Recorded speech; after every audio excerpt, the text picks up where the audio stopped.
সকলকে স্বাগত। আজ আমাদের পড়ার বিষয়, তার আগে একটা কথা বলি। পোস্টমডার্ন এজে অর্থাৎ উত্তর আধুনিক যুগে মেয়েদের চুড়ি পরার বিষয়টা আস্তে আস্তে it is on the way to the world of extinction, অর্থাৎ অবলুপ্তির পথে। এখন আধুনিক সাজসজ্জা অন্যরকম হয়ে গেছে। কোনো সেলিব্রেশন বা এতে ট্র্যাডিশনাল অ্যাটায়ার অর্থাৎ প্রথাগত পোশাকে মেয়েদের মাঝে মাঝে দেখতে পাওয়া যায়, বিশেষ কোনো বিবাহ অনুষ্ঠান বা ইত্যাদিতে। তাছাড়া মোটামুটি চুড়ির ব্যাপারটা চলেই গেছে। শুধুমাত্র বিশেষ সময়, যেমন এই যে এখন শ্রাবণ মাস চলছে, এটাকে শিব ঠাকুরের মাস বলা হয়। এই সময় দেখি মেয়েরা বিশেষ রঙের, মানে সবুজ রঙের চুড়ি পরে, কাঁচের চুড়ি। আমার বাড়িতেও দেখেছি, সেগুলো দেখছি। কিন্তু এমনি চুড়ি পরার বিষয়টা চলে, কিন্তু এটা আমাদের একটা খুব খুব বড় ট্র্যাডিশন এবং long existing tradition in the Indian heritage, অর্থাৎ ভারতীয় ঐতিহ্যে একসময় কিন্তু চুড়ি পরার ব্যাপারটা দীর্ঘ তার অস্তিত্ব ছিল। সময় বদলানোর সঙ্গে সঙ্গে সেগুলো বদলেছে। কথাগুলো এই কারণেই বললাম যে আজকে আমরা যে কবিতাটা পড়তে যাচ্ছি, Sarojini Naidu the bangle sellers, the bangle sellers, যেটা 1912-তে পাবলিশড হয়েছিল দ্য পয়েন্ট অফ টাইমে, এই কবিতা সংকলনে। তো সেই চুড়ি বিক্রেতাদের সম্পর্কে আমরা পড়তে যাচ্ছি। এই যে কবিতাটা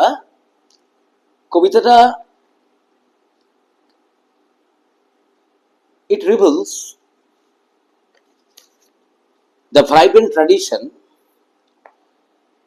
of bangle sellers at temple fairs, offering bangles as symbols of various stages of a woman's life. অর্থাৎ একটা উজ্জ্বল, একটা ভাস্বর প্রথা চুড়ি বিক্রেতাদের, যারা মন্দিরের মেলাতে চুড়ি বিক্রি করত, বিভিন্ন ধরনের চুড়ি বিক্রি করত, এবং সেই চুড়িগুলো মেয়েদের জীবনের বিভিন্ন যে ধাপ, কুমারিত্ব, তারপরে যৌবন, তারপরে প্রৌঢ়ত্ব, বার্ধক্য, এই বিভিন্ন সময়ের প্রতীক হিসেবে এগুলো কাজ করে। The poem also reflects the poet's profound connection to her Indian heritage. অর্থাৎ এই কবিতাটা কিন্তু কবি সরোজিনী নাইডু, যিনি একসময় একজন ফ্রিডম অ্যাক্টিভিস্ট ছিলেন, তিনি অথর ছিলেন, পোয়েট ছিলেন, সব ছিলেন, এবং অবশ্য একজন সোশ্যাল অ্যাক্টিভিস্টও ছিলেন। তো তার ভারতীয় ঐতিহ্যের সঙ্গে তার যে নিবিড় সম্পর্ক, একটা প্রগাঢ় সম্পর্ক, সেটাও কিন্তু প্রকাশ করছে। তার সঙ্গে কি প্রকাশ করছে? The role of women within it, অর্থাৎ এই যে ভারতীয় ঐতিহ্যের মধ্যে নারীদের কি ভূমিকা, সেটাকে প্রকাশ করছে। তার সঙ্গে দ্য সেলিব্রেশন অফ ওম্যানহুড, অর্থাৎ নারীত্বের একটা উদযাপন। নারী শক্তি ঈশ্বর এমনভাবে সৃষ্টি করেছেন, সেটা পুরুষের বিরোধী শক্তি নয়, বা আবার পুরুষও নারীর বিরোধী শক্তি নয়। কারণ জীবনানন্দ দাশের যদি একটা জায়গায় তিনি বলছেন, অর্ধ, একটা শব্দে কবিতার অর্ধ, আমি কবিতায় অত যাচ্ছি না এখন, অর্ধ নারীশ্বর, অর্থাৎ সেই জায়গাটাও সেই পুরুষের সঙ্গে নারী, এবং সেই ঈশ্বর সেভাবেই রচনা করেছেন, একটা অবিচ্ছেদ্য সম্পর্ক। কিন্তু নারী শক্তিকে ঈশ্বর একটা অন্য মাত্রা দিয়েছেন। সেটা ঈশ্বর বলতে কিন্তু আমি সেই পরমেশ্বরের কথা বলছি, যার ধ্যানে শিব ঠাকুর মগ্ন, ব্রহ্মা মগ্ন, তাই তো? আমি তাদেরকে ধ্যানস্থ অবস্থায় দেখি। কার ধ্যান করেন? সেই পরমেশ্বর। তার অনেক ধাপ আছে, আধ্যাত্মিকতার অনেক ধাপ আছে। সেই পরমেশ্বর সেভাবেই সৃষ্টি করেছে, এই পৃথিবীর সৃষ্টির সঙ্গে সঙ্গে নারী শক্তিকে অন্যভাবে এনেছেন, অন্য রূপ দিয়েছেন। তার স্খলন হয়তো এখন আমরা আধুনিক সমাজে, মানে উত্তর আধুনিক সমাজে হয়তো দেখতে পাচ্ছি। কিন্তু নারীদের যে কি ভূমিকা একটা সংসার, একটা সমাজ, একটা দেশকে খুব সুকৌশলে সুন্দরভাবে চালনা করার জন্য নারীদের অনেক বড় ভূমিকা। নারীকে সেই শক্তি দেওয়া হয়েছে যেটা পুরুষের মধ্যে নেই, কম। তা সেই যে চুরি বিক্রেতাদের মধ্যে Sarojini Naidu feels herself to be one of the sellers, bangle sellers. তিনিও কিন্তু চুরি বিক্রেতাদের একজন নিজেকেও কিন্তু অনুভব করছেন এখানে। এবং এটা দেখো একটা মনোলগে কিন্তু কবিতাটাকে শুরু করা হয়েছে। কারণ চুরি বিক্রেতাদের প্রথম যে স্ট্যান্ডাটা, চুরি বিক্রেতাদের মুখেই, মানে তারাই যেন বলছে যে আমরা কেন এসেছি বা কি করছি, তাদেরকে দিয়ে বলে একটা মনোলগাস ফর্ম তৈরি করা হয়েছে এই কবিতায়। তো কবিতাটা আসলে it's a lyrical poem consisting of 24 lines. কবিতাটা একটা গীতিধর্মী কবিতা, যা 24টা লাইন আছে। 24টা লাইন, 6টা লাইন করে 4টে স্তবক বা 4টে স্ট্যান্জা আছে। সেই স্ট্যান্জা গুলোর মধ্যে যে রাইম স্কিম আছে, এই যে স্ট্যান্জা গুলো 6 লাইনের, এটা কিন্তু অ্যাকচুয়ালি একটা পেট্রার্কিয়াল সেট আপ করা হয়েছে কবিতাটাতে। অর্থাৎ পেট্রার্ক যেভাবে সনেটকে সৃষ্টি করেছিলেন অক্টেভ এবং সেস্টেটে, এটা আমি পড়াতে গিয়ে বলেছি, কম্পোজড আপন ওয়েস্টমিনস্টার ব্রিজ পড়াতে গিয়ে। পেট্রার্কের প্যাটার্নটি ছিল এরকম, অক্টেভ এবং সেস্টে মানে 6টা লাইন, শতক যাকে বলা হয়। সেই 6টা লাইনে 6টা লাইন করে প্রতিটা স্ট্যান্জা তিনি নিয়েছেন, ফলে কিছুটা পেট্রার্কাল সেট আপ বলা যেতে পারে এটাকে। এবং এই যে 6টা লাইন 1-2 মিল, 3-4 মিল, 5-6 মিল। দেখো মিলগুলো আছে, আমরা একটা ফার্স্ট স্ট্যান্জাকে একটু দেখে নিই। দেখো বিয়ার এর সঙ্গে ফেয়ার, ব্রাইটের সঙ্গে লাইট, লাইভস এর সঙ্গে ওয়াইফস আছে।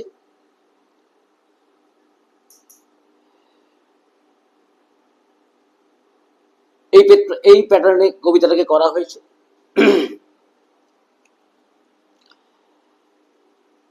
এবার আমরা কবিতার মধ্যে যাই। ফার্স্ট যে স্ট্যান্জাটা, it is the introduction of Bengal sellers, অর্থাৎ চুরি বিক্রেতাদেরকে নিয়ে কথা। সেই চুরি বিক্রেতা যারা, আমি একটু আগে বললাম এটা একটা চুরি বিক্রেতাদের মুখ থেকেই কথাটা বের করা হচ্ছে, সেভাবে তারাই বলছে যে আমরা চুরি বিক্রেতা। এবং তাদের একটা ট্রেড খাই থাকে, মেলাতে গেলে দেখতে পাই, বিভিন্ন যে কাউন্টার গুলো আছে তাতে বিভিন্ন ট্রেড খাই শুনতে পাই। আমরা রাস্তাঘাটও শুনতে পাই, বিভিন্ন যারা ফেরিওয়ালা বিক্রি করেন তাদের শুনতে পাই, ট্রেনে শুনতে পাই, এখানেও শুনতে পাই। উজ্জ্বল সবুজ বর্ণের, রূপালী বর্ণের চুড়ি আছে, কে নেবেন বললো।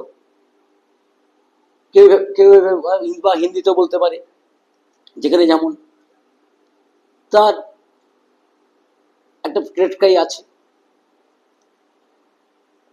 সেভাবেই তারা বলছে Bengal sailors are we who bear our shining loads through the temple fair.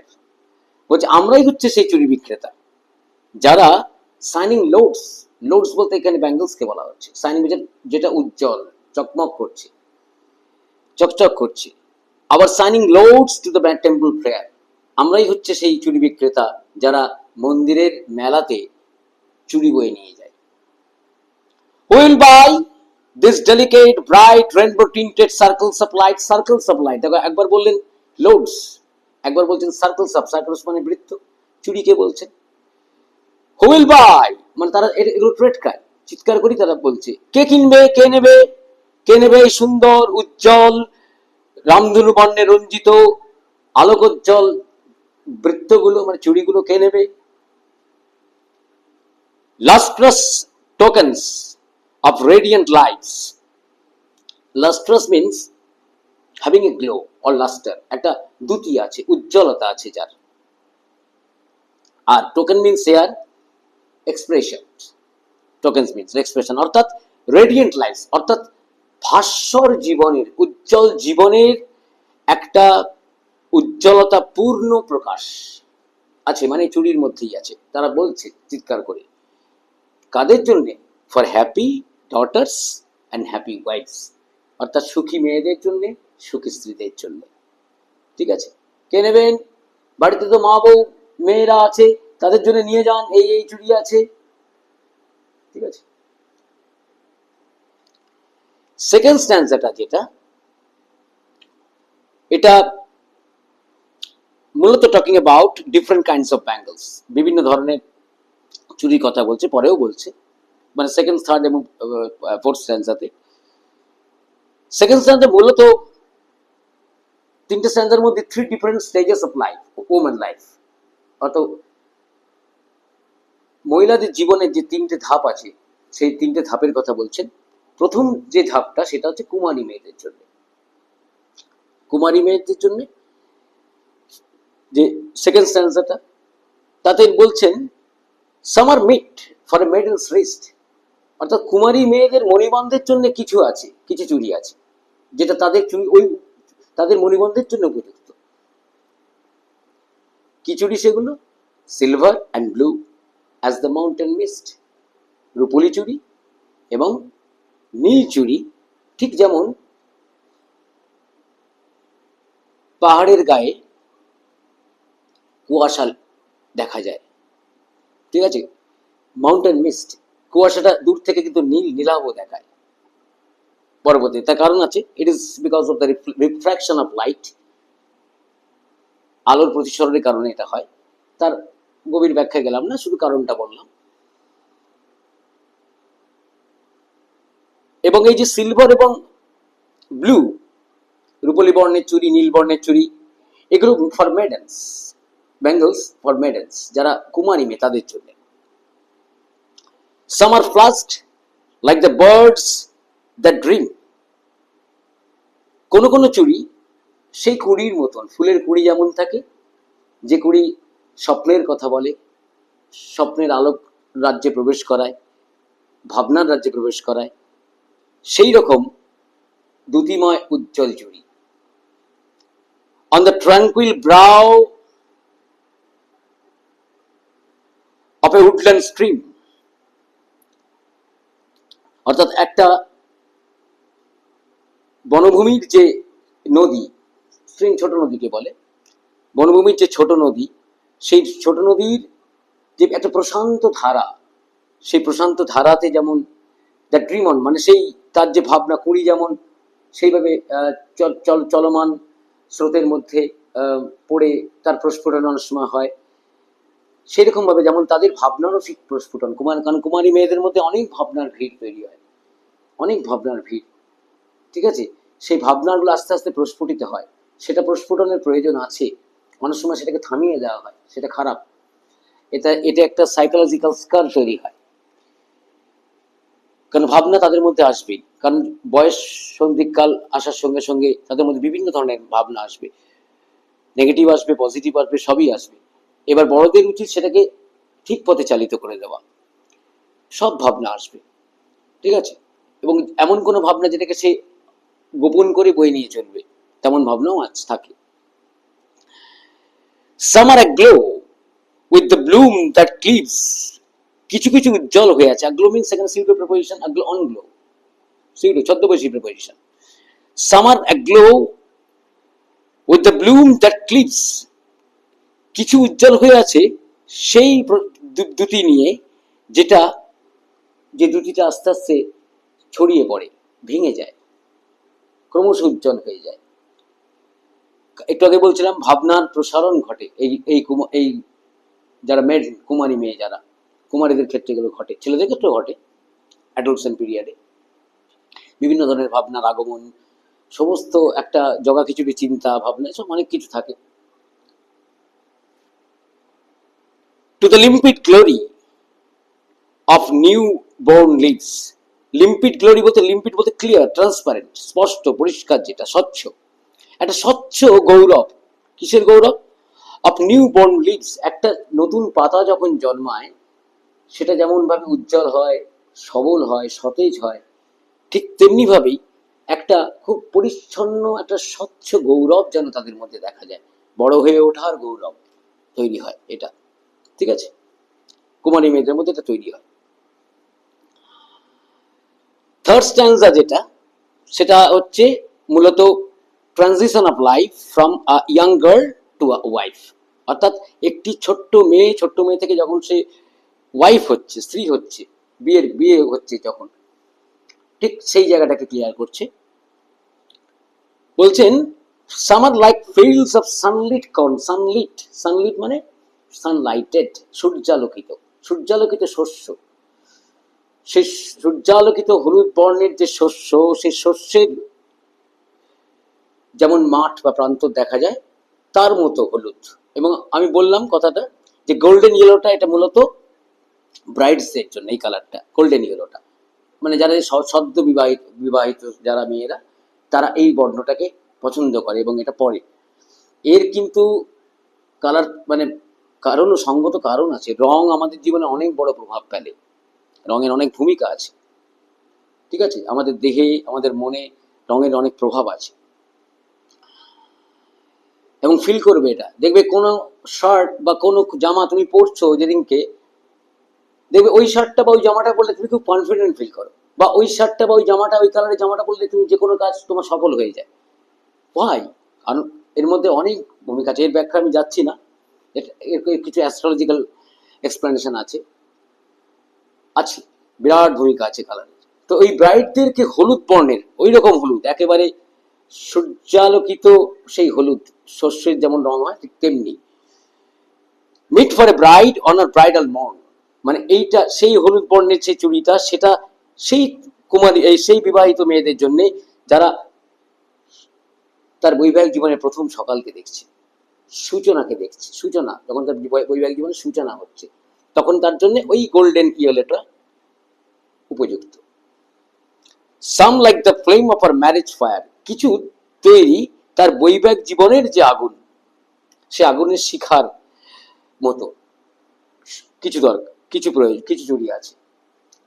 বৈবাহিক জীবনের শিখা একটা ম্যারেজ আগুন আছে, কারণ যখন when a woman enters her married life, she feels romantic, তার মধ্যে একটা রোমান্টিসিজমের আগুন জ্বলে। রোমান্টিসিজম মানে কিন্তু সেই সব পুরুষ নারী এই ব্যাপারটা নয় কিন্তু, কারণ রোমান্টিসিজম সম্পর্কে আমাদের ক্ষুদ্র ধারণা এটুকুই বোধহয় থাকে যে বোধহয় পুরুষ নারী গাছের তলা বা রেস্তোরাঁর নীল অন্ধকার। নো, সেটা নয়। কারণ এই রোমান্টিসিজমের এফএল লুকাস রোমান্টিসিজমের 1117টা সংজ্ঞা দিয়েছেন। যদি কখনো সুযোগ হয় আমি সে সম্পর্কে কিছু আলোচনা করব। রোমান্টিসিজম জিনিসটা তাই। রোমান্টিসিজম একটা বলতে পারি আপফিলিং, একটা ওন ফিলিং, নিজের একটা অনুভূতি, that makes you await something new, অর্থাৎ যেটা তোমাকে কোনো কিছু নতুনের জন্য অপেক্ষা করাবে, দ্যাট ইজ রোমান্টিসিজম। ফলে তার আরো অনেক দিক আছে, তো ওইদিকে যাচ্ছি না আমি। Or rich with the hue বলতে এখানে কালার, হিউ বলতে এখানে মানে হিউ অ্যান্ড ক্রাই, কান্নাকে বোঝায়। উইথ দ্য হিউ কালার এখানে অফ আর হার্টস ডেজায়ার, তার হৃদয়ের যে রং, সেই রঙে সেটা সমৃদ্ধ হয়ে আছে। হৃদয়ের রং তখন বলেছি, তখন সদ্য বিবাহিত জীবন, একটা অন্যরকম রোম্যান্টিক মুড, একটা অন্যরকম ভাবে বাঁচবার ইচ্ছা, এগুলো তৈরি হয়। সেগুলো ভুলের কারণে অনেক সময় নষ্ট হয়ে যায়। এখন তো ডিভোর্সের সংখ্যা ক্রমশ বাড়ছে, তার কারণ হচ্ছে আমাদের সহনশীলতা কমে যাচ্ছে, সহনশীলতা কমছে, সহনশীলতার প্রয়োজন আছে। এবং সবচেয়ে বড় কথা, একে অপরকে সম্মান দান, এগুলো যদি না থাকে তাহলে সেক্ষেত্রে সম্মান দান, তার গুণকে সম্মান দান করা, এগুলো থাকলেই তখন আস্তে আস্তে সেই ব্যাপারগুলো হয়। আজকে এগুলো চলে যাচ্ছে, অনেক কমে যাচ্ছে বলে কিন্তু অনেক বেশি বাড়ছে। আগেও যে হয়তো ছিল তা নয়, এখন মিডিয়ার কারণে হয়তো আমরা অনেক কিছু জানতে পারছি, আগেও হয়তো ওইভাবে চলেছে, কিন্তু তার মধ্যে কোনো রোমান্টিকতা ছিল না। হয়তো ওইভাবে দীর্ঘ সংসার চলেছে, দীর্ঘ কিছু চলেছে, ছিল না। হ্যাঁ, ওই মাসিমা মেসোমশাই 40 বছর সংসার করে ফেললেন, কিন্তু কোনোদিন রোমান্টিকতা তৈরি হলো না। হ্যাঁ, রোমান্টিকতা বলছি আমি, প্রকৃতপক্ষে যেখান থেকে অনেক কিছু সৃষ্টি হতে পারে, এগুলো হয়। আমি কাউকে অসম্মান না করেই বলছি কথাগুলো, ঠিক আছে? মানে এগুলো আমরা যত ভালো মেনটেন করব, আমাদের সংসার তত ভালো হবে। তত আগে কিন্তু সেই ট্র্যাডিশন একসময় মেনটেন, এগুলো এগুলো এবং তুমি দেখবে এগুলো উত্তর ভারত এবং দক্ষিণ ভারতে এগুলো দারুণভাবে মানা হয়। আমি দেখেছি ব্যাপারগুলো, দারুণভাবে তারা এসব মানে। মেয়েরা বিভিন্ন ওদের ইয়েতে তারা বিভিন্নভাবে সংসারের উন্নতি, স্বামীর উন্নতি, এই সমস্ত কারণে তারা বহু কিছু করে। আমি নিজে দেখেছি সেগুলো এবং শুনেছি। অনেক বড় ঘরের মেয়েরা দামি গাড়ি করে নামছে, নেমে তারা মন্দিরের সমস্ত মন্দির জল দিয়ে ধুয়ে পরিষ্কার করছে। Why? Because of the prosperity of the family, because of the prosperity of her husband. করছে তারা, করে।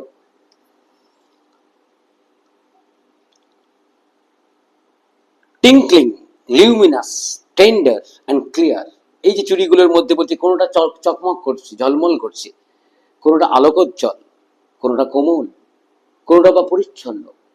এই বিভিন্ন চুড়ি, বিভিন্ন রং, কোনটা খুব পরিষ্কার, বিভিন্ন রকম চুড়ি, হলুদ বর্ণের মধ্যে আসছে এগুলো।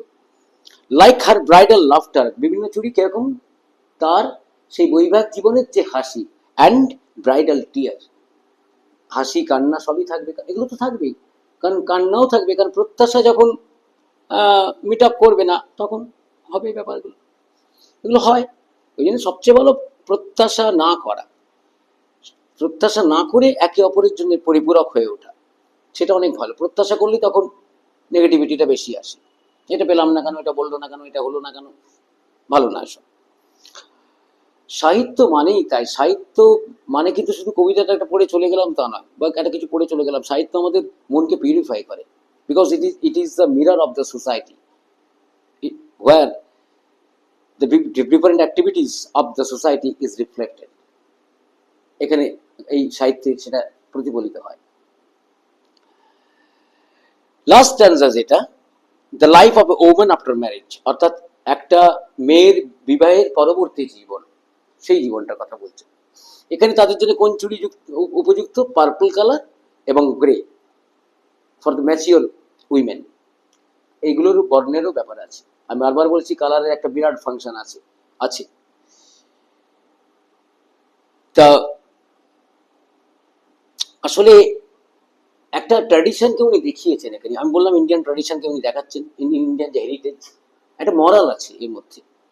মরাল বলতে এখানে কিন্তু নীতি কথা নয়, উনি কিন্তু কোথাও কোনো নীতি জ্ঞানের কথা বলছেন না, বা আমি সেখান থেকে সেটা রিফ্লেক্ট করছি।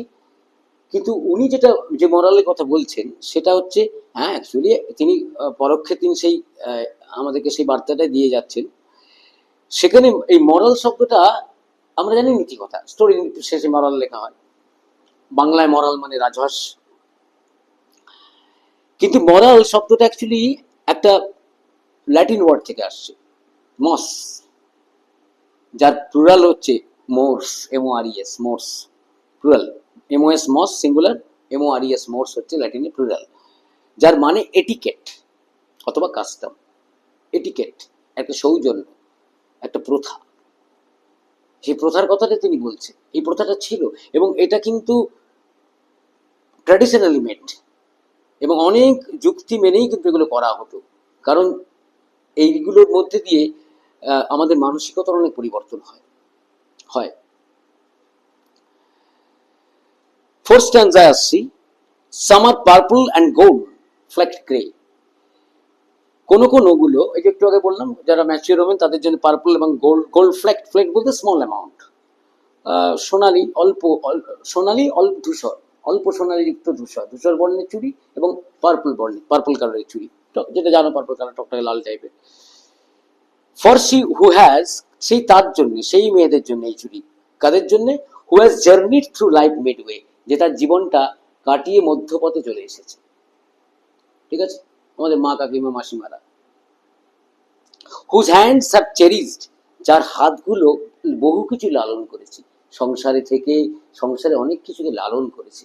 তারা থাকেন বলেই এত সুন্দরভাবে সবকিছু চলে যায়। ঠিক আছে, আমরা অনেক সময় কিছু টের পাই না।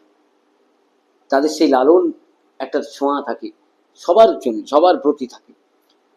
ঠিক আছে, হুজ লাভ হ্যাজ ব্লেসড, যার ভালোবাসা সবাইকে আশীর্বাদ ধন্য করেছে। ঠিক আছে, সেই মায়ের ভূমিকা, স্ত্রীর ভূমিকা অনেক সংসারে, অনেক বড় ভূমিকা। পরনিন্দা নয়, পরচর্চা নয়, অনেক ডেডিকেটেডলি সংসারের মধ্যে যে থাকে সেখানে অনেক বেশি উন্নতি আসবে। উন্নতি মানে শুধু আর্থিক উন্নতি নয়, সামগ্রিক উন্নতি, সন্তানদের মধ্যেও তার প্রভাব এসে পড়বে। ঠিক আছে, and cradle fair sons on her faithful breast, ঠিক আছে, অর্থাৎ বিশ্বস্ত বুকে সে যখন তার সুন্দর সন্তানদেরকে দোলা দেয় মায়েরা, এবং মা যখন করে, মানে এর মতন তো আর শান্তির জায়গা কোথাও নেই।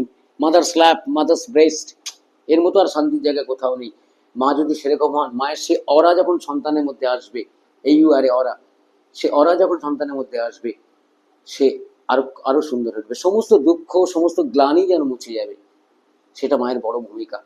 ঠিক আছে, শুধুমাত্র তো শাসন করলেই হবে না, সন্তানের সঙ্গে তো মিশতে হবে। শুধুমাত্র শাসন করলে সন্তানের খুঁজতে হবে, তার সঙ্গে বন্ধুর মতো মিশে তার সমস্যাগুলোকে খুঁজে বের করতে হবে। ঠিক আছে, এগুলোই শিখিয়ে গেছেন চাণক্য, এই কথা বলেছেন বারবার।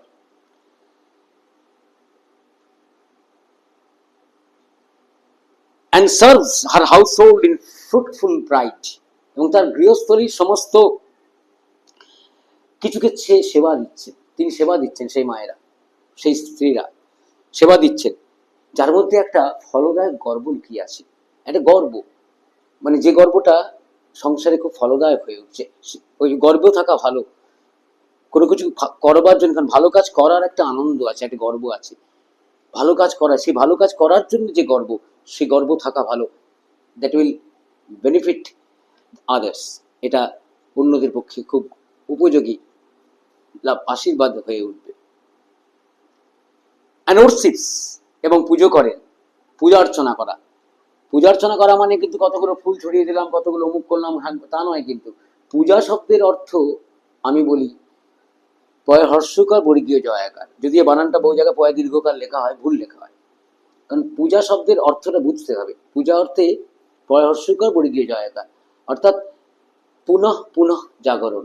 কিসের জাগরণ? আত্মার, চিত্তের জাগরণ, আত্মার জাগরণ। এইটাই দরকার। আমরা যখন ঈশ্বরের সঙ্গে যুক্ত হচ্ছি, তখন আমরা সমস্ত আমাদের যে চক্র, সে চক্র থেকে মুক্ত ঈশ্বরের সঙ্গে যুক্ত হচ্ছি। ওই যে উপোস করি, আমরা করে তো মেয়েরা, উপবাস অর্থ কি? ঈশ্বরের সঙ্গে বাস। শুধু খালি পেটে থাকলাম তা নয়, হ্যাঁ, খালি পেটে থাকলাম কি করলাম তা নয়। হ্যাঁ, খালি পেটে থাকার লাভ আছে, কারণ আমরা অন্তত মাসে একবার করে যদি 16 ঘন্টা করে খালি পেটে থাকতে পারি, ভালো, এটা আমার স্বাস্থ্যের পক্ষে ভালো, সেটাও ভালো। কিন্তু পুজো বা উপবাস করার অর্থ মানে শুধুমাত্র কতগুলো আচার করা নয়, মনটাকে বিশুদ্ধ করা, ঈশ্বরের সঙ্গে যুক্ত হতে হবে ঈশ্বরের সঙ্গে। সারাদিনে একবার হলেও করা উচিত, ঈশ্বরের সঙ্গে যুক্ত হওয়া। worship the God, ভগবানের পুজো করছেন অ্যাট হার হাজব্যান্ড সাইড, স্বামীর পাশে, মন্দিরে গিয়ে স্বামীর পাশে দাঁড়িয়ে ঈশ্বরকে পুজো করছেন, সংসারে মঙ্গল কামনা করছেন। তারা করতেন তাই, সংসারে মঙ্গল কামনা করছেন, সন্তান সন্ততি সমৃদ্ধি কামনা করছেন। ঠিক আছে, এই গেল গোটা কবিতা, একটা সুন্দর কবিতা আমরা পড়লাম। তোমরা যারা এখনো চ্যানেল সাবস্ক্রাইব করোনি আমার চ্যানেলটা, তারা সাবস্ক্রাইব করো, তাতে আমারও ভিডিও করবার উৎসাহটা বাড়ে। ঠিক আছে, এবং বেল আইকনটা প্রেস করে রাখবে, তাহলে নোটিফিকেশনগুলো সব পাবে। আজকের মতন শেষ করছি এখানে।